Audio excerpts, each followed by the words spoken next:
Compare and swap is a term referring to a simple but very useful functionality when designing concurrent data structures or algorithms. Basically, what compare and swap does is to compare a variable value to an expected value, and if the values match, swap the variable value for a new value. The caller of the compare and swap functionality will be told whether the variable value was swapped or not.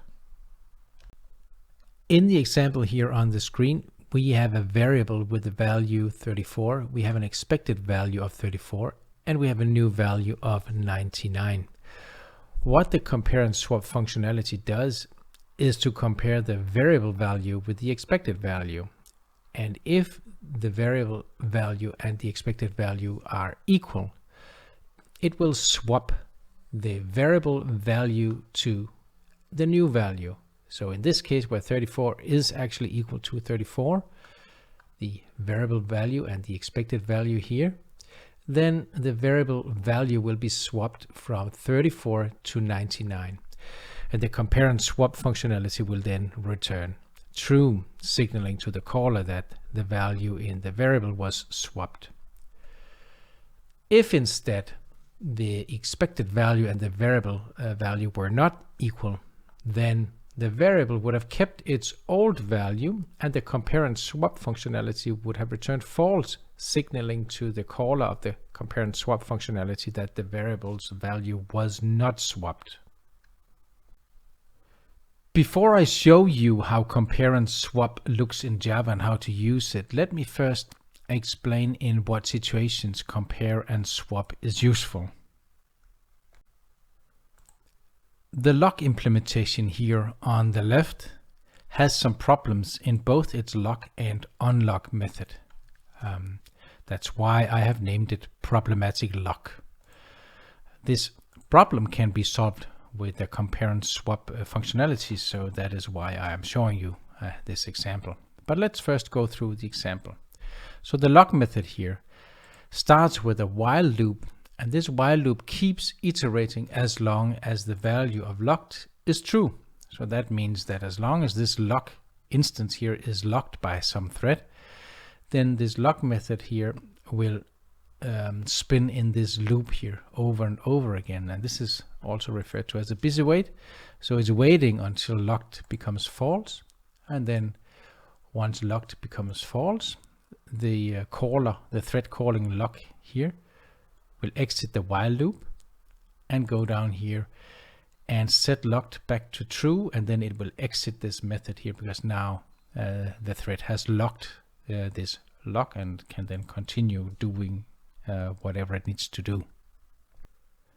The problem with this lock implementation is that if more than one thread calls lock here, then more than one thread might be spinning around in this while loop as long as the lock is locked.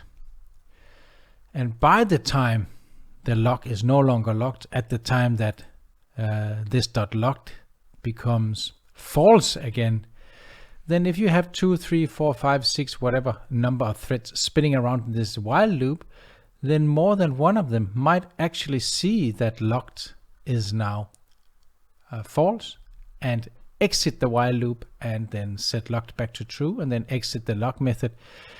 And then all of the threads that have exited the while loop here will then believe that they have locked the lock.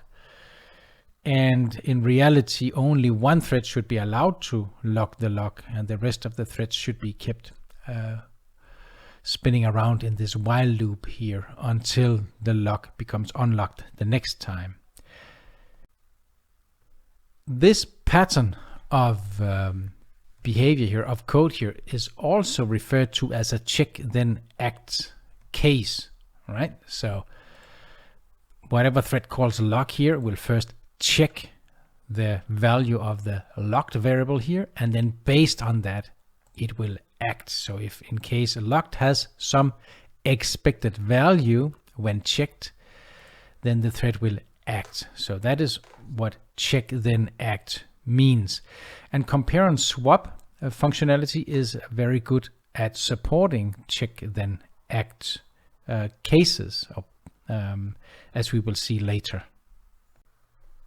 The solution to this problem is to make sure that the check and the act part of the code here are executed as a single atomic operation.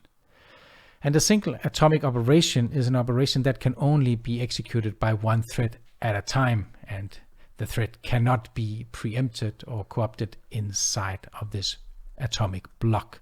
So once a thread starts executing an atomic block, it will finish it, and no other threads can execute that atomic block of code at the same time.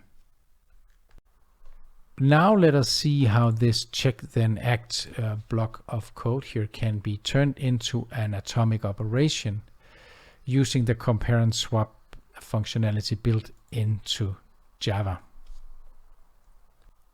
First of all, the Boolean variable that was called locked in the problematic lock class has been replaced here with an atomic Boolean. And an atomic Boolean is a class that can contain a Boolean value internally, and the atomic Boolean class then provides some atomic functions, some atomic operations on this Boolean that is stored internally. One of the atomic operations of the atomic Boolean class is the compare and set method. And the compare and set method is an implementation of the compare and swap functionality. So what compare and set does is it compares the value stored internally inside the atomic Boolean to this expected value here, and if the values are equal, swaps the value stored internally inside of the atomic Boolean to the new value here. In this case here, the value stored is being compared to false, and that means that in case this lock here is not locked, then we swap the value to true, meaning now it is locked. And if the compare and set method here swaps the value, and that means if the value stored internally is equal to the expected value, then compare and set here will return true. And if it returns true, then the while loop will stop, and the thread that has been spinning in this while loop will exit the lock method. Now, if it fails up here, if the value stored internally in the compare and set method is not equal to the value provided here, which is false, so in case the value stored internally is true, that means that this lock is already locked by another thread, and then compare and set will return false. And as you can see here, as long as a compare and set returns false, then this not here will make sure that the whole expression becomes true. And the thread will spin around in the while loop until at some point compare and set here succeeds in matching a value, matching the value of false with an actual stored value of false internally, and swap it to true, and then that thread can then exit out here. Now, as you can see up here in the unlock method, the way we set the value of the atomic Boolean back to false is by simply calling the set method, which is also an atomic operation, and we simply provide the value false here. That means that now the lock here is no longer locked by any thread, and that is why you can see this is what happens inside the unlock method, right? So we simply say store the value false inside the atomic locked variable here, and now the lock has been unlocked, and whatever thread is spinning around waiting to lock the value here will now be able to match the expected value false with the now stored value false, swap it to true, exit the while loop here, and continue outside of the lock method. And the compare and set method here is atomic, and that means that only one thread can execute it at a time.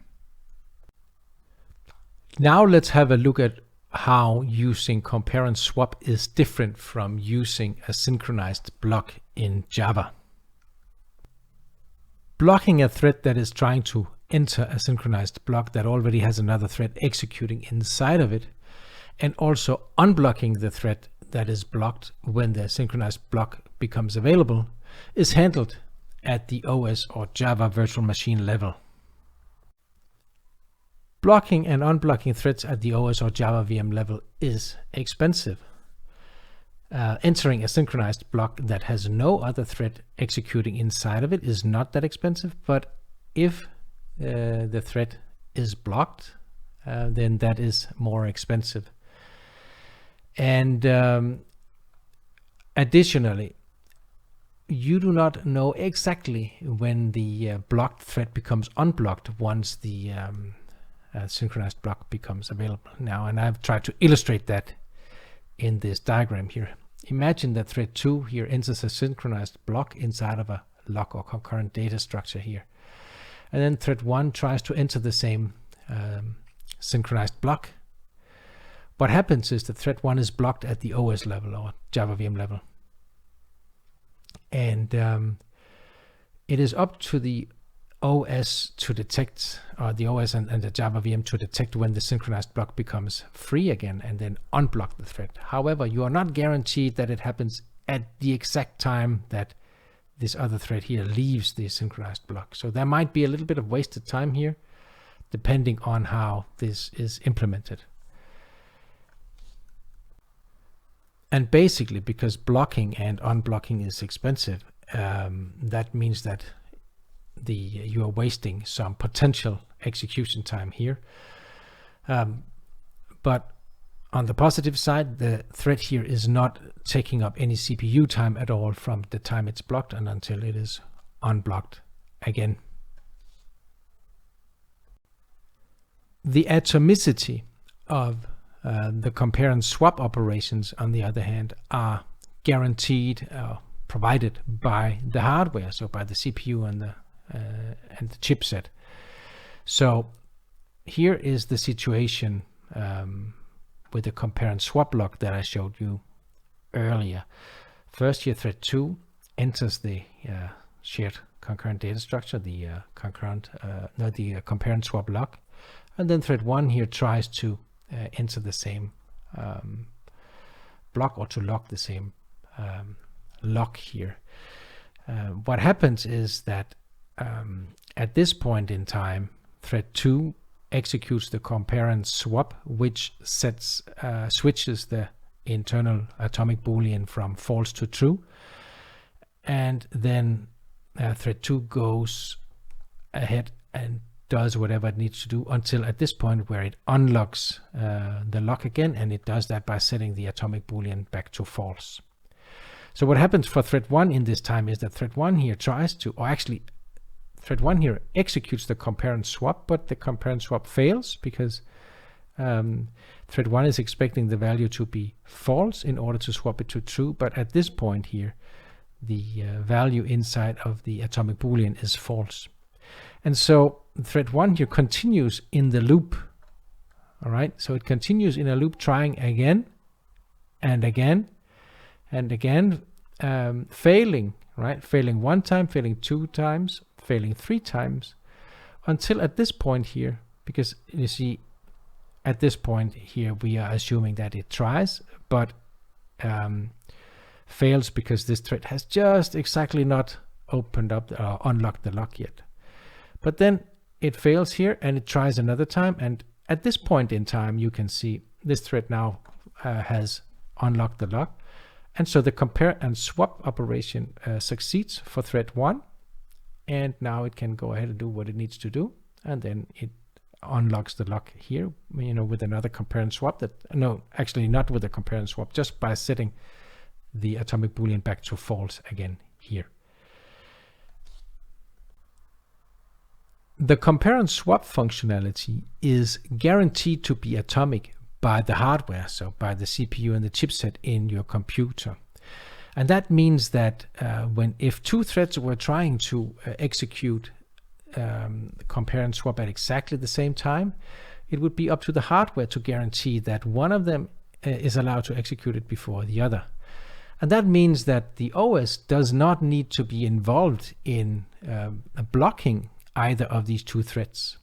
And that means that there's not any time wasted by the operating system for blocking and unblocking of the thread. This means that first of all, the thread is actually never blocked blocked as soon as compare and swap finishes or fails. Even if compare and swap fails, it can continue to try and compare and swap again and again and again until it is possible to succeed, because the internal value in the atomic boolean has the right value for the compare and swap to succeed. And so that means that the thread here, thread 1 here, will detect much sooner that it is possible to lock the lock. It's possible for the compare and swap to succeed.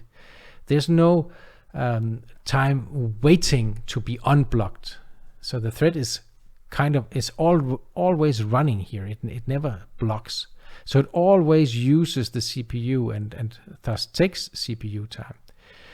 But it means that the time between one thread unlocking the compare and swap based lock and until the time that another thread here can lock it is typically shorter than it is when you're using OS level blocking here. So you waste less time between locking and unlocking of a lock that uses compare and swap, that is based on compare and swap.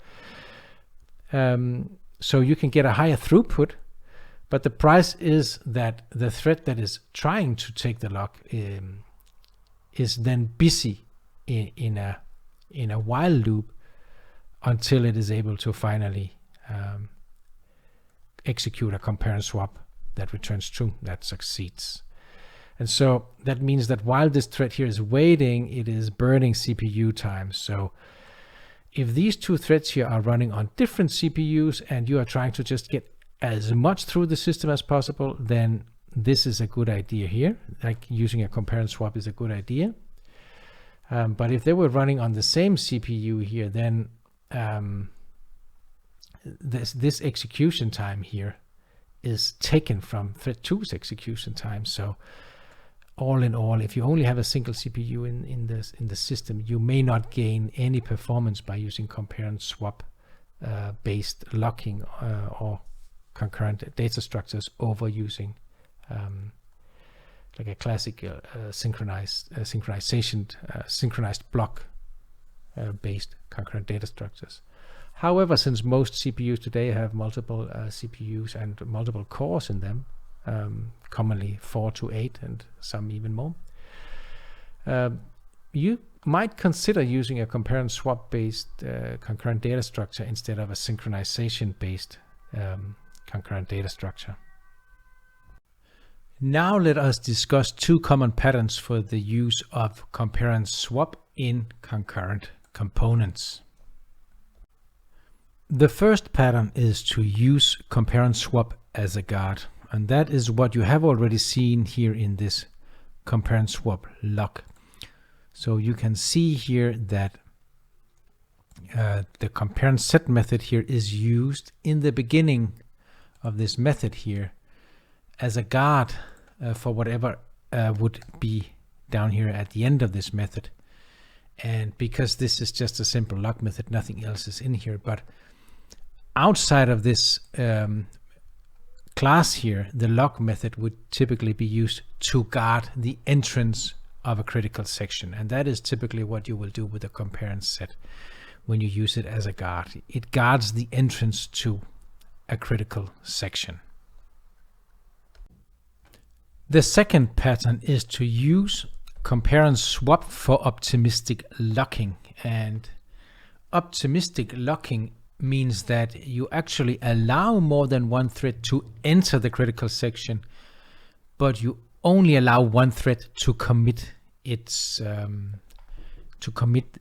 result, the result of executing inside the critical section, in case there is more than one thread executing inside the critical section at the same time. And I want to show you how that works through this optimistic lock counter that I have implemented here. As you can see, it uses an atomic log to keep the count inside the counter. And then you can see the inc method here, which increments the counter. What it does is it first initializes this increment successful variable here, inc successful to false. and then it says as long as inc successful is false, it will repeat this loop here. So the first thing it does here is to obtain the current value, the current count from the count value here, from the atomic long in which we keep the count. After that, and it obtains that and stores it in a new value right here. After that, it calculates a new value based on the old value, and simply by taking the old value and adding 1. And that is because this method is supposed to increment by 1, but it could have been any other new value that was calculated here. And then after that, it tries to execute compare and set on the atomic long up here, and it expects the old value here, that is the value obtained on this line here. And if the count variable, or the atomic long still contains that value inside the count variable, that means that no other thread has been able to, has yet incremented and committed its result. So no other thread is currently, has currently made this calculation here invalid, obsolete, outdated. And therefore, if the value is still the same, then we can swap the old value for the new value that we calculated here. Now, in case two threads are executing inside of this inc method at the same time, they might actually read the same value here. So let's imagine that the value is 10,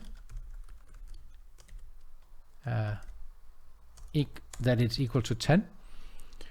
And then both of them might calculate that the new value should be 11. However, only one of them will be able to execute the compare and set with success while value is still 10. So the first one gets to commit its value to count, which then gets which then has the value 11 stored inside of it. The second thread here will compare 10, the expected value 10, to the new value, which is now 11, and it wants to swap it to 11, but this compare and set comparison will then fail because 10, the expected value 10, is not equal to 11, and that is because the other thread that just committed its result has incremented the value in the meantime. So what happens is that compare and set does not swap the value, and instead it returns false. And the while loop then detects that, and then it takes another iteration here. And the second time, the second thread would then get the value out of the count variable here, the atomic long, and now it will get 11. Right now, value is 11.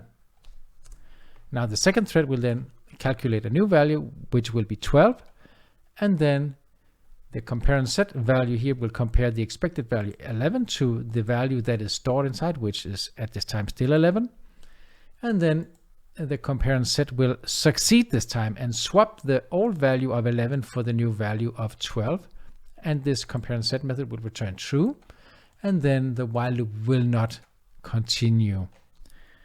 And thus you can see how you can use compare and swap for an optimistic locking type of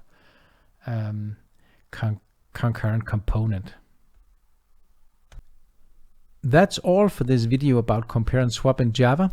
Remember to check out the description below this video for a link to a textual version of this tutorial, as well as links to other related tutorials, including the complete playlist for my Java concurrency videos. If you like this video, please hit the like button, and if you want to watch more videos like this, subscribe to my channel.